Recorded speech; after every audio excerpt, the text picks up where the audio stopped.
Hello friends, welcome back to Math Buddy Aditya and this is your buddy Aditya Kumar. So ఇవాళ మనం వచ్చేసి day 7 of సీజిల్ ప్రిపరేషన్లో ఉన్నాం.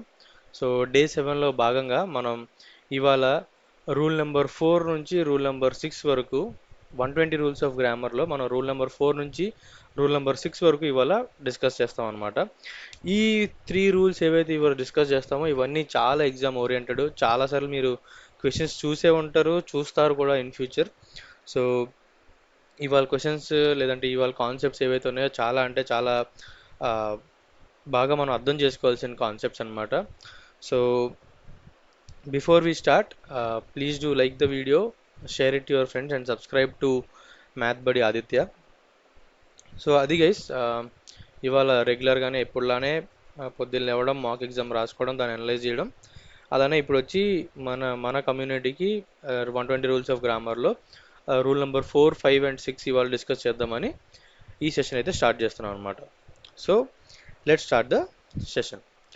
Rule number 4 of 120 rules of grammar పర్టికులర్గా conditional sentences గురించి ఈ rule అనమాట. కండిషనల్ సెంటెన్సెస్ అంటే ఏంటి? Any sentence which has two parts, అందులో ఒక పార్ట్ కండిషన్ అవ్వాలి, ఇంకొక పార్ట్ రిజల్ట్ అవ్వాలి, దాన్ని మనం కండిషనల్ సెంటెన్స్ అంటాం అనమాట. ఏంటి స్టేట్మెంట్లో లేదంటే సెంటెన్స్లో టూ పార్ట్స్ ఉంటాయి. ఒకటి కండిషన్, ఇంకొకటి రిజల్ట్ అనమాట. ఏంటి కండిషన్ రిజల్ట్? మనం ఒక ఎగ్జాంపుల్ లాగా చూసుకుంటే, ఇఫ్ ఐ ఫాలో మ్యాథ్ బడి I will clear SSC. So ఈ పర్టికులర్ సెంటెన్స్ మనం తీసుకుంటే ఇందులో టూ పార్ట్స్ ఉన్నాయి. ఒకటి కండిషన్, ఇంకొకటి రిజల్ట్. రైట్? చూసుకుంటే అక్కడ రెండు పార్ట్స్ ఉన్నాయి, ఒకటి కండిషన్, ఒకటి రిజల్ట్. సో ఇలాంటి సెంటెన్సెస్ని మనం కండిషనల్ సెంటెన్స్ అంటాం అనమాట. ఈ కండిషనల్ సెంటెన్సెస్లో మనకి 3 డిఫరెంట్ కాన్సెప్ట్స్ లేదంటే 3 డిఫరెంట్ టైప్స్ ఆఫ్ సెంటెన్సెస్ ఉంటాయి అన్నమాట. ఎలా, అసలు ఏంటి అని చూస్తే, ఫస్ట్ వచ్చేసి సెంటెన్సెస్లో కండిషన్ ఏ ఫామ్లో ఉంటుంది, రిజల్ట్ ఏ ఫామ్లో ఉంటుంది మనం చూసుకుందాం అనమాట. సో ఇలా చూస్తే ఫస్ట్ దాంట్లో చూస్తే మనం కండిషన్ సింపుల్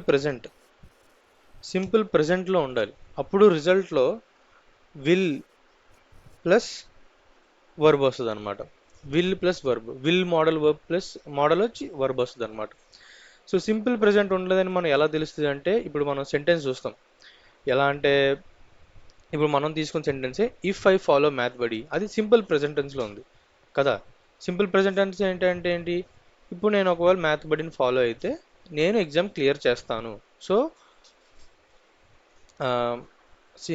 మన కండిషనల్ సింపుల్ ప్రెజెంట్లో ఉంటే రిజల్ట్లో మనకి విల్ ప్లస్ వర్బ్ ఫామ్లో మనకి రిజల్ట్ ఉంటుంది అనమాట. అలానే సెకండ్ కాన్సెప్ట్ వచ్చేసి సింపుల్ పాస్ట్లో ఉంటే ఎలా ఉంటుంది? సింపుల్ పాస్ట్లో ఉంటే ఎలా ఉంటుంది అంటే మనకి వుడ్తో ఆన్సర్ వస్తుంది అనమాట. వుడ్తో వర్బ్ వస్తుంది అనమాట. వుడ్ ప్లస్ V1 వస్తుంది. V1 ఇంకా వర్బ్ ఫామ్లో రాసుకుంటే V1, లేదంటే ఇది ఇందాక అయితే verb plus V1. So simple ప్రజెంట్లో ఉండదని ఎలా కనుక్కుంటామంటే V1 plus s or es వస్తాయి అనమాట. అంటే లైక్ డస్, గోస్, లేదంటే ఇఫ్ ఐ ఫాలోస్ కదా. ఫాలోస్ వచ్చిన, లేదంటే ఇఫ్ ఐ ప్లే వచ్చిన, ఇఫ్ ఐ ప్లేస్ వచ్చిన, లేదంటే ఇఫ్ ఐ రీడ్స్, లేదా ఇఫ్ షీ రీడ్స్, ఇలాంటి సింపుల్ ప్రెజెంట్లో ఉంటాయి అనమాట. అలాంటి ప్రెజెంట్లో ఉంటే రిజల్ట్లో మనకి విల్తో రిజల్ట్ వస్తుంది అనమాట. అలానే సెకండ్ కండిషన్లో ఏంటంటే సింపుల్ పాస్ట్లో అంటే ఇప్పుడే జరిగింది జస్ట్. అంటే మనకు వర్బ్ ఏ ఫామ్లో ఉంటుంది? V2 ఫామ్లో ఉండడం. అంటే నేను రీచ్ అయితే రీచ్డ్, నేను చదివితే స్టడీడ్, లేదంటే నేను వెళ్తే if if I if I was there, వాజ్తో వస్తుంది. సో లేదంటే నేను ఆ పని చేస్తే ఇఫ్ ఐ డిడ్తో వస్తే, అలాంటివి సింపుల్ పాస్ట్లో ఉంటాయి అన్నమాట. అలాంటివి వస్తే మనకి రిజల్ట్లో వచ్చేసి వుడ్ ప్లస్ V1 వస్తుంది అనమాట. వుడ్తో V1 వస్తుంది అనమాట. ఎలా అంటే, ఇప్పుడు ఇందాక మనం తీసుకునే ఎగ్జాంపుల్నే మనం సెకండ్ సెంటెన్స్లోకి మార్చాలంటే, if I followed math buddy అంటే నేను ఆల్రెడీ ఫాలో అయితే దాని అప్పుడు ఏమొస్తుంది? I would clear SSC. ఇందాక మనం సెంటెన్స్ ఏం చేసుకున్నాం? సింపుల్ పాస్ట్లో ఉన్నప్పుడు if I follow math buddy I will clear అంటే ఇప్పుడు నేను ఫాలో అయితే తర్వాత క్లియర్ చేస్తాను. సెకండ్ సెంటెన్స్ ఏంటి? If I followed math buddy నేను ఫాలో అయ్యి ఉంటే పాస్ అయ్యేవాడిని, దానికి ఐ వుడ్ క్లియర్ అనమాట. ఇంకోటి ఏంటంటే థర్డ్ మన కండిషన్ ఎలా ఉంటుందంటే పాస్ట్ పర్ఫెక్ట్లో ఉంటుంది అనమాట. పాస్ట్ పర్ఫెక్ట్లో ఎలా ఐడెంటిఫై చేయాలంటే హ్యాడ్తో వస్తాయి అనమాట. If I had plus V2 ఈ ఫామ్లో వస్తాయి. ఈ ఫామ్లో వస్తే మనకి పాస్ట్ పర్ఫెక్ట్లో ఉన్నట్టు అనమాట సెంటెన్స్. సో కండిషన్ పాస్ట్ పర్ఫెక్ట్లో ఉంటే మన రిజల్ట్ వచ్చేసి వుడ్ హ్యావ్ ప్లస్ V3 అలా వస్తాయి అనమాట. Would plus have plus V3 ఈ ఫామ్లో వస్తాయి అన్నమాట. So past perfect had plus V2 ఫామ్లో ఉంటే మనకి రిజల్ట్ వచ్చేసి వుడ్ హ్యావ్ V3 ఫామ్లో మనకి వస్తుంది అనమాట. సో అదే ఇప్పుడు మనం సేమ్ ఇందాకలా తీసుకున్న సెంటెన్స్నే మనం మార్చాలి అంటే ఇప్పుడు ఇక్కడ ఐ ఫాలోడ్ రాదు, ఇఫ్ ఐ హ్యాడ్ ఫాలోడ్ వస్తుంది అనమాట. అదే థర్డ్ టైప్ ఆఫ్ సెంటెన్స్ అయితే.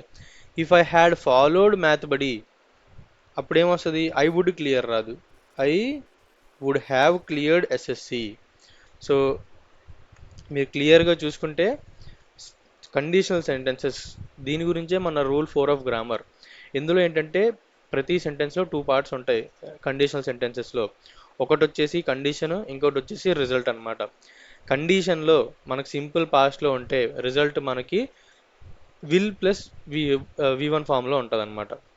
అదే సెకండ్ టైప్ ఆఫ్ కండిషనల్ సెంటెన్సెస్లో మనకి కండిషన్ వచ్చేసి సింపుల్ పాస్ట్లో ఉంటే సింపుల్ పాస్ట్లో ఉందని ఎలా తెలుస్తాం? V2 ఫామ్లో ఉండడం, లేదంటే డిడ్ ప్లస్ V1 ఫామ్లో ఉండడం, లేదంటే ఐ వాజ్ దేర్, లేకపోతే ఐ వర్ యూ, ఇలాంటివి వస్తే మనకి వుడ్ ప్లస్ వుడ్తో మనకి రిజల్ట్ వస్తుంది అనమాట. లేదు third type of conditional sentence ఏంటంటే పాస్ట్ పర్ఫెక్ట్ అనమాట. అంటే హ్యాడ్ ఫాలోడ్, లేదంటే had reached, had I been there, ఇలాంటివి వచ్చినప్పుడు మన రిజల్ట్లో would have V3, could have V3 అలా వస్తాయి అన్నమాట ఆన్సర్స్. మనం కొన్ని ఎగ్జాంపుల్స్తో మనం నేర్చుకుందాం. ఇప్పుడు మనం చూస్తే ఎగ్జాంపుల్స్ ఫస్ట్ స్టేట్మెంట్ చూస్తే ఇక్కడ if I study I will pass the examination, లేదంటే if I study I will pass exam. So అక్కడ ఏంటంటే ఇఫ్ ఐ స్టడీ ఏదైతే ఉందో ఇక్కడ ఇది మనకి సింపుల్ ప్రజెంట్లో ఉంది కాబట్టి మనకి రిజల్ట్ వచ్చేసి విల్ ప్లస్ V1 అదే విల్ పాస్ ద ఎగ్జామ్ అని వచ్చిందనమాట. అది type 1 of our conditional sentence అనమాట. మనం సెకండ్ స్టేట్మెంట్ చూస్తే if I studied I would pass the exam, if I studied I would pass the exam అంటే నేను చదివి ఉంటే పాస్ ఎగ్జామ్ ఎగ్జామ్. అది మనకి టైప్ 2 ఆఫ్ మనం చెప్పిన కండిషనల్ సెంటెన్స్లోకి వస్తుంది అనమాట. నెక్స్ట్ వచ్చేసి next example if I had studied అంటే అది పాస్ట్ పర్ఫెక్ట్ టెన్స్లో ఉందన్నమాట కండిషన్. ఇది హ్యాడ్ స్టడీడ్ అనేది పాస్ట్ పర్ఫెక్ట్లో కండిషన్ ఉంది కాబట్టి మనకి రిజల్ట్ వచ్చేసి వుడ్ హ్యావ్ V3 ఫామ్లో వస్తుంది అనమాట. So if I had studied I would have pass the exam. ఇది మనకి ఎగ్జాంపుల్స్ అనమాట. నెక్స్ట్ వచ్చేసి ఒక 2 ఎగ్జాంపుల్స్ ఉన్నాయి. If your files are in order you may or can leave at once అంటే అక్కడ కూడా కండిషన్ వచ్చింది. సో ఏంటి? If your files are in order అంటే అది సింపుల్ ప్రెజెంట్ కాబట్టి రిజల్ట్లో you may leave at once or you can leave అని వస్తుంది అనమాట. లేదు if you want to lose weight you must eat less. If you want to lose weight అనేది కూడా ఒకవేళ నువ్వు బరువు తగ్గాలనుకుంటే అది కూడా సింపుల్ ప్రెజెంటే కాబట్టి మనకు రిజల్ట్లో మస్ట్తో వచ్చింది అంతే. Must eat less fat diet. Okay అదనమాట. నెక్స్ట్ ఎగ్జాంపుల్స్ ఇంకొన్ని ఎగ్జాంపుల్స్ చూద్దాం. Okay if I lived near the metro station I would be in time for work. If I lived అని వచ్చింది కాబట్టి అది మనకి సింపుల్ పాస్ట్లో ఉందన్నమాట. మన కండిషన్ వచ్చేసి if I lived near the metro station అప్పుడు I would be in time for work. So మనకి ఇది సింపుల్ పాస్ట్లో వచ్చింది కాబట్టి మనకి వుడ్తో వచ్చిందనమాట మన రిజల్ట్. నెక్స్ట్ వచ్చేసి ఇఫ్ ఐ వర్ యూ ఒకవేళ నేను ఇలా ఉండుంటే దాన్ని I would plant some more saplings నేను ఇంకొంచెం మొక్కలు నాటేవాడిని, లేదంటే నేను కొన్ని మొక్కలు నాటేవాడిని. సో అక్కడ కూడా ఇఫ్ ఐ వర్ యూ ఇది కూడా సింపుల్ పాస్ట్లోనే ఉంది. సో సింపుల్ పాస్ట్లో ఉన్న ఎలా తెలుసుకుంటే వీ టూ ఫామ్ అంటే స్టడీడో, లివ్డో, రీచ్డో, ఫాలోడో ఇలాంటివి వీ టూ ఫామ్. ఇంకోటి ఏంటంటే ఐ ఐ వర్ యూ, లేదంటే ఐ వాజ్ విత్ యూ, ఇలాంటివి వచ్చినప్పుడు కూడా అవి కూడా సింపుల్ ప్రెజెంటే అనమాట. వాటిల్లో కూడా మనకు రిజల్ట్ వచ్చేసి వుడ్ ప్లస్ వి ఫామ్లో వస్తుంది అనమాట. వుడ్తో ఆన్సర్ వస్తుంది. నెక్స్ట్ వచ్చేసి మనం చూస్తే ఇఫ్ హ్యాడ్ ఫౌండ్ అని వచ్చిందంటే అది పాస్ట్ పర్ఫెక్ట్ టెన్స్ అనమాట. మనకి కండిషన్ పాస్ట్ పర్ఫెక్ట్ టెన్స్లో వచ్చింది కాబట్టి మనకి we could have reached, we could have arrested him, could have V3 వచ్చింది అనమాట. సో పాస్ట్ పర్ఫెక్ట్లో రిజల్ట్స్ ఎలా ఉంటాయంటే would have V3, could have V3 ఈ ఫామ్లో ఉంటాయి అన్నమాట. సో ఇవి మన ఎగ్జాంపుల్స్. లాస్ట్ ఎగ్జాంపుల్ ఒకటి ఉంది, had you obeyed the orders this fire accident would have been averted. ఈ సెంటెన్స్ కరెక్టా కాదా అని మీరు నాకు ఒకసారి కమెంట్ సెక్షన్లో చెప్పండి. Had you obeyed the orders this fire accident would have been averted. So ఇది ఒకవేళ మీరు కరెక్ట్ అనుకుంటే ఎందుకు కరెక్ట్, తప్పు అనుకుంటే ఎందుకు తప్పు అనేది నాకు ఒకసారి కామెంట్ బాక్స్లో చెప్పండి అనమాట. విత్ దిస్ మనం రూల్ 5 ఆఫ్ ద గ్రామర్లోకి వెళ్దాం. రూల్ 5 వచ్చేసి ఇది కూడా ఒక మంచి రూల్, చాలాసార్లు ఎగ్జామ్లో అడిగే రూలే అనమాట. ఒకసారి జాగ్రత్తగా వినండి. వన్ ఆఫ్ ద లేదంటే ఈచ్ ఆఫ్ ద తర్వాత మనం నౌన్స్ వాడుతాం అనమాట. ఎలా నౌన్స్ అంటే ఒక స్టూడెంట్స్ అనో, లేదంటే బుక్స్ అనో, లేదంటే స్టోరీస్ అనో ఇలాంటివి. సో వన్ ఆఫ్ ద లేదంటే ఈచ్ ఆఫ్ ద అని వచ్చినప్పుడు నౌన్స్ ఎప్పుడు ప్లూరల్ నౌన్సే అవుతాయి అనమాట. Okay, one of the student అనం, వన్ ఆఫ్ ద స్టూడెంట్స్ అంటాం, ఈచ్ ఆఫ్ ద స్టూడెంట్స్ అంటాం, లేదంటే వన్ ఆఫ్ ద స్టూడెంట్స్, లేదంటే వన్ ఆఫ్ ద బుక్స్ ఇలా అంటాం అనమాట. సో ఎప్పుడు ప్లూరల్ ఫామ్లోనే వస్తుంది అనమాట. ఓకే, ఇది ఫస్ట్ కాన్సెప్ట్ ఈ రూల్లో. సెకండ్ కాన్సెప్ట్ వచ్చేసి ఎప్పుడైనా సెంటెన్స్లో he is one of the dash who అని వచ్చింది అనుకోండి, one of the dash who, one of the dash అంటే ఇక్కడ ఏదో ఒక నౌన్ అవ్వచ్చు, one of the students, teachers, parents, ఏదో ఒకటి నౌన్తో ప్రోనల్ నౌన్తో వచ్చి మనకి హూ యాడ్ అయితే నెక్స్ట్ వచ్చే వర్బ్ వచ్చేసి ప్లూరల్ వర్బ్ అవుద్ది అనమాట. ఏమవుద్ది? ప్లూరల్ వర్బ్ అవుద్ది అనమాట. ఎప్పుడైనా వన్ ఆఫ్ ద కానీ ఈచ్ ఆఫ్ ద కానీ ఒక నౌను ఎలా ఉంటుంది? ప్లూరల్ ఫామ్లో ఉంటుంది. నౌను ప్లూరల్ ఫామ్లో వచ్చి తర్వాత హూ కానీ హూమ్ కానీ హూమ్ కానీ లేదంటే దట్ కానీ విచ్ కానీ ఇలాంటి వర్డ్స్ వస్తే ఈచ్ ఆఫ్ ద తర్వాత వన్ ఆఫ్ ద తర్వాత మనకు వచ్చే వర్బ్ ఆల్వేస్ ప్లూరల్ ఫామ్లో ఉంటుంది అనమాట. దానికి ఎగ్జాంపుల్స్ నేను కింద చెప్తాను. దానికన్నా ముందు ఇంకొక కాన్సెప్ట్ ఉంది ఇందులో, అది కూడా తెలుసుకుందాం. ఇందులో ఏంటంట థర్డ్ కాన్సెప్ట్ ఏంటంటే ఇప్పుడు ఓన్లీ అని ముందు యాడ్ చేశారు అనుకోండి, ఓన్లీ వన్ ఆఫ్ ద అని యాడ్ చేస్తే ఆ తర్వాత నౌన్ వచ్చేసి ఎలాగైనా ప్లూరలే ఉండాలి. ఆ తర్వాత హూమ్ వచ్చినా ఎవరు వచ్చినా వర్బ్ మాత్రం సింగులర్ వర్బ్ మాత్రమే వస్తుంది అనమాట. ఎప్పుడైనా ఓన్లీ అనే వర్డ్ యాడ్ అయితే వన్ ఆఫ్ దకి ఆ తర్వాత వచ్చే నౌన్ ప్లూరల్ అవుతుంది. ఆ తర్వాత హూమ్ లేకపోయినా, విచ్ వచ్చినా, దట్ వచ్చినా నెక్స్ట్ వచ్చే వర్బ్ మాత్రం ఆల్వేస్ సింగులర్ వర్బ్ అవుతుంది అనమాట. ఓకే, సో ఈ 3 కాన్సెప్ట్స్ మనకి రూల్ నెంబర్ 5లో ఉంటాయి. సో ఈ రూల్కి మనం ఎగ్జాంపుల్స్ అనేవి ఒకసారి చూసి ఎగ్జాంపుల్స్తో మనం అర్థం చేసుకోవడానికి ట్రై చేద్దాం. So one of the birds is red అంటే అందులో ఉన్న పక్షుల్లో ఒకటి రెడ్ అని దాని అర్థం. సో ఇక్కడ మనం చూసుకుంటే వన్ ఆఫ్ ద తర్వాత బర్డ్స్ వచ్చింది. ఈ బర్డ్స్ ఏంటి? ప్లూరల్ ఫామ్ ఆఫ్ ప్రొనౌన్స్ అనమాట, లేదంటే plural form of nouns. So అక్కడ బర్డ్స్ ఆల్వేస్ ప్లూరల్ రావాలి, వన్ ఆఫ్ ద బర్డ్ అనలేదు. ఓకే, అక్కడ అది కరెక్ట్. ఆ తర్వాత వర్బ్ చూసారా, ఈజ్. ఈజ్ ఏంటి? సింగులర్ వర్బ్ అనమాట. ఈజ్ అనేది సింగులర్ వర్బ్, ఆర్ అనేది ప్లూరల్ వర్బ్ అనమాట. ఈజ్ అని ఎందుకు వచ్చింది అక్కడ? వన్ ఆఫ్ ద తర్వాత వచ్చింది కాబట్టి సింగులర్ వర్బ్ అయ్యింది. అదే వన్ ఆఫ్ ద తర్వాత హూ వస్తే మళ్ళీ వర్బ్ ప్లూరల్ అవుతుంది. Okay. So first one of the birds is red, ఎందుకంటే అక్కడ హూ కానీ హూమ్ కానీ లేదు కాబట్టి one of the birds is singular verb వచ్చి రెడ్ అని వచ్చిందనమాట. నెక్స్ట్ ఇక్కడ చూడండి, that is one of the birds that fly over my house at night. One of the తర్వాత ప్లూరల్ బర్డ్స్ వచ్చింది, తర్వాత దట్ వచ్చింది అనమాట.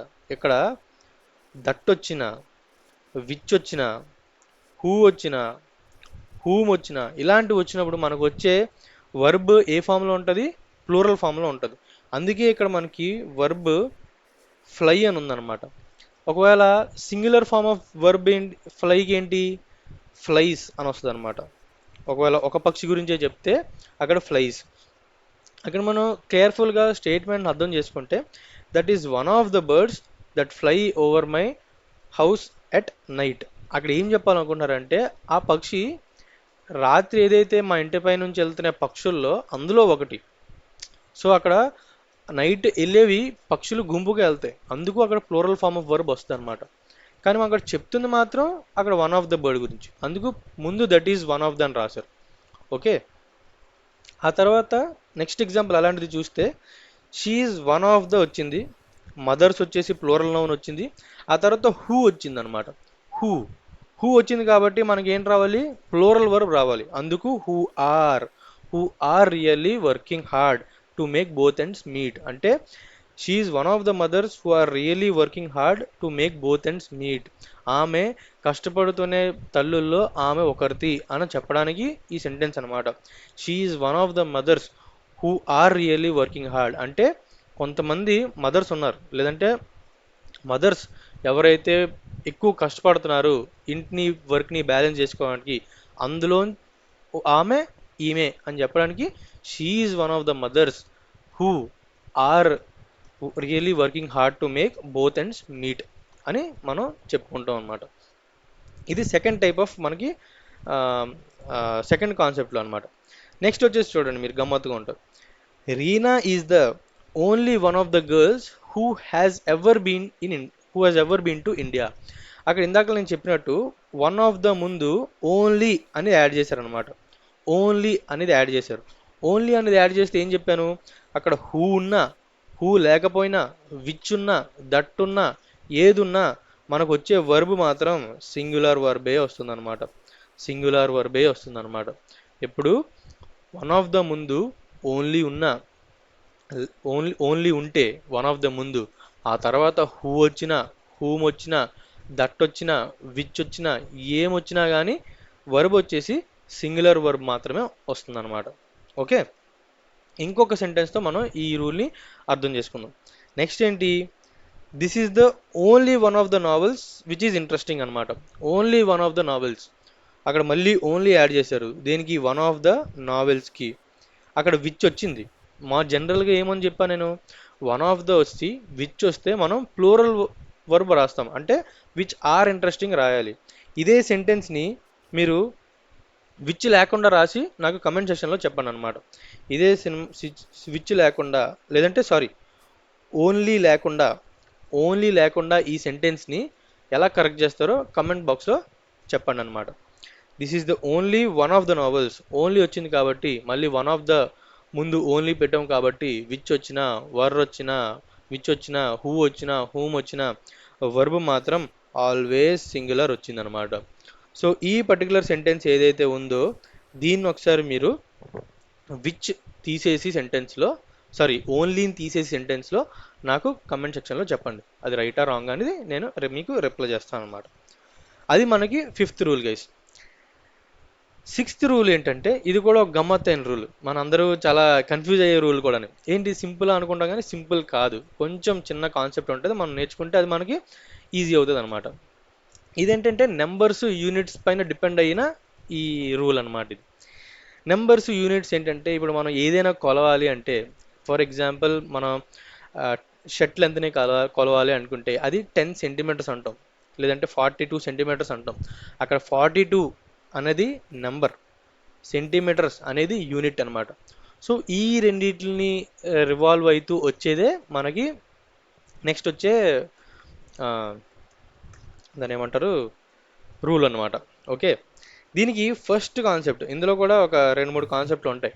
ఫస్ట్ కాన్సెప్ట్ ఏంటంటే ఆ నెంబర్ యూనిట్ మనం నౌన్కి యూజ్ చేయొచ్చు, లేదంటే యాడ్జెక్టివ్గా యూజ్ చేయొచ్చు అనమాట. ఓకే, నౌన్గా యూజ్ చేయడం అంటే స్కేల్ ఈజ్ 10 ఇంచ్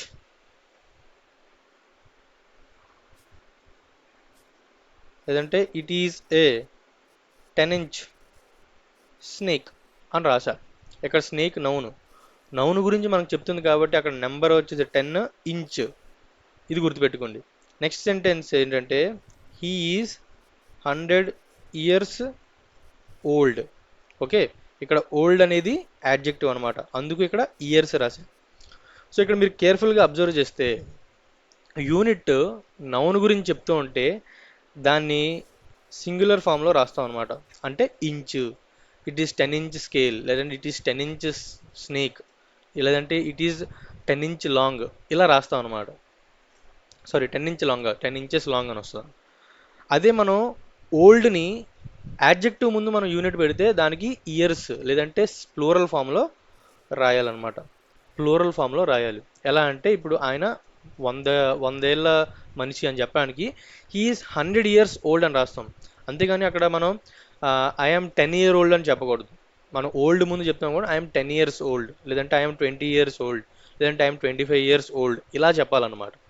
అంతేగాని మనం ఇయర్ ఓల్డ్ అని చెప్పకూడదు. ఓల్డ్ అనేది యాడ్జెక్టివ్. యాడ్జెక్టివ్ అంటే ఏంటి, ఒక మనిషి గురించి చెప్పేది.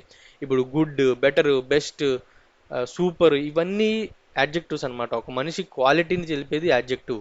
సో అందులో చూసుకుంటే మనిషి ఓల్డ్ అంటే ముసలివాడని చెప్తున్నాం అంటే ఓల్డ్ అక్కడ యాడ్జెక్టివ్ అనమాట. యాడ్జెక్టివ్ ముందు మనం యూనిట్ రాస్తే అది ఏమని రాయాలి, ప్లూరల్ ఫామ్లో రాయాలన్నమాట. అదే నౌన్ ముందు మనం యూనిట్ యూజ్ చేస్తే దాన్ని సింగులర్ వర్డ్గా రాస్తామన్నమాట. ఓకే, ఇదొకటి. ఇంకోటి ఏంటంటే ఇందులో మొత్తం 4 కాన్సెప్ట్లు ఉంటాయి. ఓకే, సెకండ్ కాన్సెప్ట్ ఏంటంటే ఇప్పుడు ఏదైనా మనం యూనిట్ చెప్పి పక్కనేం పెట్టకపోతే అది కంప్లీట్ అవుతే సెంటెన్స్, దాన్ని సఫిషియెంట్ సెంటెన్స్ అనుకుందాం, ఇన్సఫిషియెంట్ అందాం. ఓకే, సఫిషియెంట్ అంటే ఏంటంటే ఐ హ్యావ్ 10 రూపీస్ అన్నాను. ఓకే, ఇది ఒక ఎగ్జాంపుల్, ఐ హ్యావ్ 10 రూపీస్ అన్నాను. ఇంకోటి ఏంటంటే ఐ హ్యావ్ 10 డజన్స్ అన్నాను. ఓకే, 10 డజన్స్ అన్నాను. సో ఇక్కడ మీరు క్లియర్గా చూస్తే 10 రూపీస్, ఐ హ్యావ్ 10 రూపీస్ అంటే మీకు ఆల్రెడీ క్లియర్ కట్గా అర్థమైంది ఏంటంటే వీడి దగ్గర 10 రూపాయలు ఉన్నాయి అని మీకు తెలిసిపోయింది. సెకండ్ సెంటెన్స్ చూస్తే అక్కడ మీరు ఐ హ్యావ్ 10 డజన్స్ అన్నాను. అక్కడ 10 డజన్స్ అంటే ఏంటి, యాపిల్ పళ్ళ, లేదంటే ఈ పెన్లా, పెన్సిల్లా, ఏవి 10 డజన్స్? సో ఇది మనకి కంప్లీట్ సెంటెన్స్ అర్థం ఇవ్వట్లేదు అనమాట. సో అలాంటి సెంటెన్సెస్కి మనం ఐ హ్యావ్ 10 డజన్ అని మాత్రమే రాయాలి తప్ప డజన్స్ అని రాయకూడదు. ఓకే, దానికి యూనిట్ ఏమొస్తుంది, ఇది ఇప్పుడు యూనిట్ సింగులర్లో వస్తుంది. దేనికి, ఈ ఒకవేళ అది ఆ అర్థం అదిగా దాని అంతటా అది చెప్పకపోతే అప్పుడు మనం సింగులర్గా రాయాలి యూనిట్ని. లేదా దాని అంతటా అది చెప్పేస్తుంది అంటే మనం ప్లూరల్ ఫామ్లో అది రాయాలన్నమాట. ఓకే, ఐ హ్యావ్ 10 రూపీస్ అంటే అక్కడ క్లియర్ కట్గా నా దగ్గర 10 రూపాయలే ఉన్నాయని మీకు తెలిసిపోతుంది కాబట్టి అక్కడ మనకి ఐ హ్యావ్ 10 రూపీస్ ఎస్తో రాయాలన్నమాట. లేదు నేను అక్కడ ఐ హ్యావ్ 10 డజన్ అన్నాను, ఆ డజన్ యాపిల్సో, బనానాసో, మ్యాంగోసో, లేదంటే బాల్సో, బ్యాట్సో ఏమో తెలియదు కాబట్టి మనకి అక్కడ మనం డజన్స్ అని రాయకుండా ఐ హ్యావ్ 10 డజన్ అని మాత్రమే రాయాలన్నమాట. ఓకే, అది మనకి సెకండ్ కాన్సెప్ట్. కొంచెం ఎగ్జాంపుల్స్తో చూసుకుంటే ఇక్కడ మనం చూద్దాం. He saw A 10 inch snake, he saw A 10 inch snake. So అక్కడ చూస్తే స్నేక్ అనేది నౌన్, దాని గురించి చెప్తున్నాం కాబట్టి 10 ఇంచ్ అని మాత్రమే రాసాం, ఇంచెస్ అని రాయకూడదు. ఎందుకు రాయకూడదు, అది యూనిట్ స్నేక్ గురించి చెప్తుంది కాబట్టి అది సింగులర్గానే ఉండాలి. నెక్స్ట్ వచ్చేసి she gave me A 200 rupees notes, 200 rupee notes వచ్చిందనమాట. 200 రూపీ నోట్స్ వచ్చింది. సో ఇక్కడ నోట్స్ గురించి చెప్తుంది. ఓకే, అందుకు మనకి యూనిట్ వచ్చేసి సింగులర్గా వచ్చిందనమాట. నెక్స్ట్ ఇందాక మీకు చెప్పినట్టు హీ హ్యాడ్ 5 డజన్. డజన్ అంటే ఏంటి? ఆ డజన్స్ ఏంటి? ఏదైనా అవ్వచ్చు. అందుకు అక్కడ మనం డజన్స్ అని రాయకుండా డజన్, ఎందుకంటే అది ఎక్స్ప్లెయిన్ చేయట్లేదు కాబట్టి, నాట్ సెల్ఫ్ ఎక్స్ప్లెనేటరీ కాబట్టి యూనిట్ అనేది సింగులర్గా వచ్చిందనమాట. అలానే ఐ హ్యావ్ 5 రూపీస్ అంటే నా దగ్గర 5 రూపీస్ అనేది తెలిసిపోయింది, ఫ్లోరల్ ఫామ్లో వచ్చింది. అందుకే యూనిట్ రూపీస్, ఎందుకంటే 5 రూపీస్ అంటే 5 రూపీసే, ఆ $5 కాదు, 5 రూపీస్ అని మనకు క్లియర్గా తెలుస్తుంది కాబట్టి అక్కడ 5 రూపీస్లో రూపీస్ అనేది ప్లూరల్ ఫామ్లో వచ్చిందనమాట. ఇది మనకి ఫస్ట్ 2 కాన్సెప్ట్స్ నుంచి ఇదనమాట. నెక్స్ట్ కాన్సెప్ట్ చూస్తే ఇంకో కాన్సెప్ట్ ఉంటుంది, ఇక్కడ మనం రాయలేదు. ఏంటంటే ఇండెఫినెట్ యూనిట్స్ అంటారు అనమాట. ఇండెఫినెట్ యూనిట్స్ అంటే ఇప్పుడు ఒక గుంపు ఉన్నారు, గ్రూప్ ఆఫ్ పీపుల్ ఉన్నారు. ఎప్పుడైనా మనం చూస్తే థౌజండ్స్ ఆఫ్ పీపుల్ అంటాం, లేదంటే హండ్రెడ్స్ ఆఫ్ కౌస్ అంటాం, లేదంటే హండ్రెడ్స్ ఆఫ్ బర్డ్స్ అంటాం. ఇలాంటివన్నీ ఇండెఫినెట్ యూనిట్స్ అనమాట. ఇండెఫినెట్ యూనిట్స్ అక్కడ మనకి ఎగ్జాక్ట్ నెంబర్ ఏంటో తెలియదు, అందుకు ఇండెఫినెట్ అయినాయి అనమాట. అలాంటి వచ్చినప్పుడు ఎప్పుడు ఆర్డర్లో వస్తారనమాట. అంటే ఇప్పుడు ఎగ్జాంపుల్ నేను hundreds of thousands of lakhs of అనాలి, కానీ thousands of hundreds of lakhs అనకూడదు. ఎప్పుడైనా ఇండెఫినెట్ యూనిట్స్ వచ్చినప్పుడు ఆర్డర్ మాత్రం అసెండింగ్ ఆర్డర్లో ఉండాలి. అంటే ఇలా ఇంక్రీజ్ అవుతూ ఉండాలన్నమాట మనం చెప్పేటప్పుడు. అంటే వన్స్ నుంచి అలాగా థౌజండ్స్కో, ల్యాక్స్కో, మిలియన్స్కో వెళ్ళాలి తప్ప ఇవి మనకి ల్యాక్స్ ముందు, థౌజండ్స్ తర్వాత, టెన్స్ ముందు, హండ్రెడ్స్ ముందు అలా రాయకూడదు అన్నమాట. ఎలా రాయాలంటే hundreds of thousands of lakhs of students are writing the exam. ఈ స్టేట్మెంట్లో మీరు చూస్తే hundreds of thousands of lakhs of students are writing the exam అంటే ఏంటంటే అక్కడ హండ్రెడ్స్, థౌజండ్స్, ల్యాక్స్ ఈ ఆర్డర్లో రాయాలన్నమాట మనం. అంతేగాని thousands of, lakhs of, hundreds of ఈ ఆర్డర్లో మనం రాయకూడదు. ఎప్పుడైనా ఆర్డర్లో రాస్తే hundreds of, thousands of, lakhs of students are writing the exam. So indefinite units వచ్చినప్పుడు ఎప్పుడు అసెండింగ్ ఆర్డర్లోనే వస్తాయి అన్నమాట.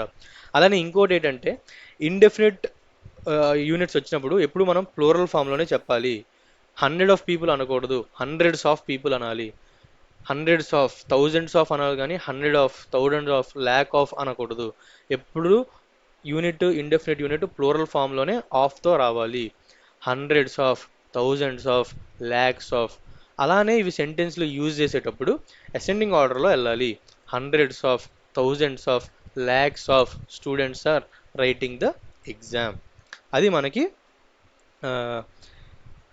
దాని ఏంటంటే అది మనకి థర్డ్ కాన్సెప్ట్ అనమాట. ఫోర్త్ కాన్సెప్ట్ వచ్చేసి ఇది మన రెగ్యులర్గా ఇంట్లో కూడా చాలా దేశాలు వినుంటారు, చాలా వంటకాల్లోనే వినుంటారు. వీటిని ర్యాండమ్ యూనిట్స్ అంటారు అనమాట. ర్యాండమ్ యూనిట్స్ అంటారు. ర్యాండమ్ యూనిట్స్ అంటే ఏంటంటే ఇప్పుడు మీరు ఎప్పుడైనా సరదాగా యూట్యూబ్లో వంటలు ఎలా చేయాలి ఇవి చూస్తే చిటికిడంత ఉప్పు, లేదంటే 2 స్పూన్లు ఉప్పు అంటారు, 2 స్పూన్లు కారం అంటారు. ఇప్పుడు 2 స్పూన్లు మీ ఇంటి దగ్గర ఒక స్పూన్ ఉంటుంది, మా ఇంటి దగ్గర ఒక స్పూన్ ఉంటుంది, ఇంకోటి దగ్గర ఏదో స్పూన్ ఉంటుంది. అవన్నీ ర్యాండమ్ యూనిట్స్, ఎవడో చెప్పలేము, డెఫినెట్గా కాదు, ర్యాండమ్, చాలా ర్యాండమ్. లేదంటే ఇంట్లో ఆ పిడికిడు బియ్యం వేయండి అమ్మ అంటారు. ఏ పిడికిడు? నా పిడికిడా, లేకపోతే మా తమ్ముడిదా, మా చిన్న తమ్ముడిదా, ఎంత ఉంటుంది, ఎంత ఉండదు, ఎంతైనా ఉండొచ్చు. ఇలాంటివన్నీ ర్యాండమ్ యూనిట్స్ అనమాట. ఈ ర్యాండమ్ యూనిట్స్ ఎగ్జాంపుల్స్ ఏంటంటే గ్లాస్ ఫుల్ ఒకటి, స్పూన్ ఫుల్ ఒకటి, ఫిస్ట్ ఫుల్ ఒకటి, హ్యాండ్ ఫుల్ ఒకటి, మౌత్ ఫుల్ ఒకటి. ఇలాంటివి మనకి ర్యాండమ్ యూనిట్స్ అనమాట. గ్లాస్ ఫుల్ అంటే గ్లాస్ నిండగా, స్పూన్ ఫుల్ అంటే స్పూన్ నిండగా, ఫిస్ట్ ఫుల్ అంటే పిడికిడి నిండా, హ్యాండ్ ఫుల్ అంటే చేతి నిండా. ఇలా ఉంటే పిడికిడి, ఇలా ఉంటే చెయ్య. Handful, fistful, mouthful అంటే నోటి నిండా. సో ఇలాంటి వీటికి ఎప్పుడైనా ప్లూరల్ ఫామ్ రాయాల్సి వస్తే ఎలా రాయాలి? గ్లాస్ ఫుల్ని గ్లాసెస్ ఫుల్ అని రాయాలా, గ్లాస్ ఫుల్స్ అని రాయాలా, లేదంటే గ్లాసెస్ ఫుల్స్ అని రాయాలా? ఎలా రాస్తే మనకు దీని ప్లూరల్ ఫామ్ అవుద్దంటే ఫస్ట్ది కాదు, థర్డ్ది కాదు, గ్లాస్ ఫుల్స్ అనేది దానికి ప్లూరల్ ఫామ్ అనమాట. ఎప్పుడైనా ర్యాండమ్ యూనిట్స్ వస్తే లాస్ట్లో ప్లూరల్ ఫామ్లో ఎస్ పెట్టాలన్నమాట. ఫర్ ఎగ్జాంపుల్ ఇక్కడ చూస్తే he pulled out A hand full of coins from his pocket. So అక్కడ మీరు హ్యాండ్ ఫుల్ అని ఎందుకు రాశారు? అక్కడ కాయిన్స్ గురించి చెప్తున్నారు కాబట్టి నౌన్ గురించి చెప్తున్నారు కాబట్టి యూనిట్ అక్కడ సింగులర్ యూనిట్ వచ్చింది. అదే నెక్స్ట్ చూస్తే I use 2 handfuls of pasta per person. 2 handfuls అంటే దానికి ప్లోరల్ ఫామ్లో రాయాలంటే ఎలా రాయాలి? హ్యాండ్స్ ఫుల్స్ రాయాలా, హ్యాండ్ ఫుల్స్ రాయాలా, హ్యాండ్స్ ఫుల్ రాయాలా? దానికి కరెక్ట్ ఏంటంటే handfuls, handfuls, handfuls అన్నమాట. సో ఇవి ఇవాళకి మన 3 rules of our English grammar అన్నమాట. ఓకే, హోప్ మీకు బాగా అర్థమైంది అనుకుంటాను, కాన్సెప్ట్స్ అన్ని అర్థం చేసుకున్నారు అనుకుంటాను. నేను అడిగిన 2 equations అయితే కామెంట్ సెక్షన్లో ఒకసారి చెప్పండి, ఆ సెంటెన్సెస్ని ఎలా మారుస్తారు అనేది. Okay, waiting for you guys to hear back ఎలా అనిపించింది సెషన్ అని. సో నెక్స్ట్ మళ్ళీ మనం ఆల్టర్నేట్ డే కాబట్టి, నెక్స్ట్ ఇవాళ సండే కాబట్టి ట్యూస్డే మళ్ళీ మనం ఇంకో 3 రూల్స్ ఆఫ్ గ్రామర్స్ వస్తాం. సో అండ్ రేపు వచ్చేసి మ్యాథ్స్లో ట్రయాంగిల్స్ చాప్టర్ మనం చూసుకుంటాం. So that's it guys, that's it for today. Have a nice day. Sunday కాబట్టి రివైవ్ అవ్వండి, ఎంజాయ్ చేయండి. నెక్స్ట్ వీక్ రివైవ్ అవ్వండి, ఎగ్జామ్ దగ్గరికి వస్తుంది. మనం ఎవ్రీడే మాక్ అయితే మాత్రం మర్చిపోవద్దు. ఎవ్రీడే మాక్ రాయండి, అనలైజ్ చేయండి. అది చాలా అంటే చాలా ఇంపార్టెంట్ అనమాట. ఎస్పెషల్లీ ఇంకో 40 days 35 days ఎగ్జామ్కి ఉంది కాబట్టి మాక్ రాయడం చాలా అంటే చాలా ఇంపార్టెంట్ అనమాట. So that's it guys, thanks for the session. So please do like the video, share చేయండి ఫ్రెండ్స్కి, సబ్స్క్రైబ్ చేయండి. Thank you.